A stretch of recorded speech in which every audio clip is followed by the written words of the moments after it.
Ano daw natin, step by the step. Step by the step? First step, nakaganto na yung kamay natin. Bakit? Alam niyo, feeling yung frustrated na kayo. Bakit ba ito nangyayari? Okay. Paano ka ba mainis, Julie? Ha? Paano ka mainis? Sino nainis ito? Yun lang. Kasi di ba normally pag nainis tayo, pero isa-stylize lang natin yun lang. Yan. So, first step natin, bakit ba?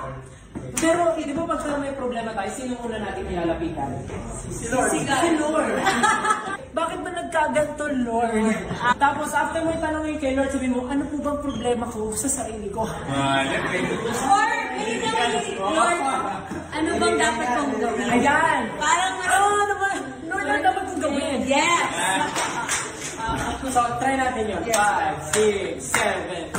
Bakit ba nagkaganto? O, di ba?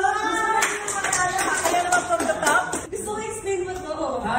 May sagot ako dyan. Ang daming, bakit ba nagkaganto? Siyempre, minsan pagka-buryong-buryo tayo, hindi natin mahanap yung sagot. Mga babae, ano muna yung ginagawa pagka bored na bored kayo? Nagluluto! Nagluluto tayo! Naghiwa ko ng onion, sibuyas. Tapos, after mo, di ba maghiwa?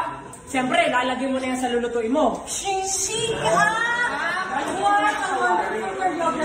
Tapos, di ba naluto mo na? Kuha ka kayo ng GJs. Eh, yung asin mo na basa.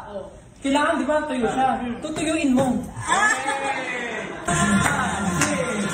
Go!